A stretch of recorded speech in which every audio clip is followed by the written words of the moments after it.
ഞാൻ സൺഡേ ആണോ തോന്നുന്നുണ്ട്. ഫുഡ് നല്ല മട്ടൻ ബിരിയാണി ഒക്കെ കഴിച്ചിങ്ങനെ കിടക്കാൻ കിട്ടും. അന്ന് എന്താ അറിയില്ല, മട്ടൻ ബിരിയാണി ഉണ്ടായിരുന്നു വീട്ടിൽ.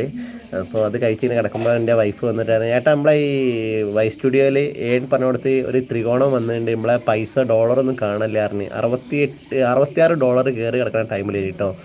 അങ്ങനെ ഞാൻ കയറി നോക്കിയപ്പോഴാണ് മെയിൽ വന്നിടക്കുന്നുണ്ട്, റീയൂസ്ഡ് കണ്ടൻറ്റ് മോണി കട്ടായി പറഞ്ഞിട്ട്.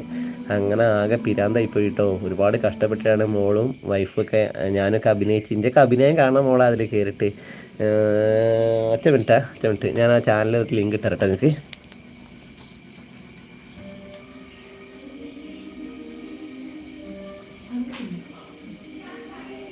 അങ്ങനെ മോണി കട്ടായിപ്പോയി. ഞാൻ സ്വന്തമായിട്ട് അപ്പീൽ വീഡിയോ ഒക്കെ ചെയ്ത് കിട്ടിയില്ല. അങ്ങനെ 3 മാസം കാത്തിരുന്ന് പിന്നെ ഞാൻ സ്വന്തമായിട്ട് കുറേ വീഡിയോസൊക്കെ ഡിലീറ്റ് ചെയ്ത് അപ്പീൽ വീഡിയോ ചെയ്ത് ടോട്ടൽ 6 മാസം പോയി. അങ്ങനെ പിന്നെ എനിക്ക് അപ്പീൽ വീഡിയോ ചെയ്യാൻ അവസരം കിട്ടിയപ്പോൾ ഞാൻ നമ്മളെ കുറുമ്പീസ് വേർഡില്ലേ അവരെ സമീപിച്ച് അവർക്ക് റെഡിയാക്കി തന്നു കേട്ടോ. എനിക്ക് ഈ മാസം 1-ാം തീയതി എനിക്ക് മോണി തിരിച്ച് കിട്ടിയിട്ടുണ്ട് ഗെയ്സ്. ആ ചാനലിൽ ലിങ്ക് ഇട്ടരാം. ഹായ് ശ്രീ എന്ന് വിളിക്കുന്നുണ്ട് കേട്ടോ.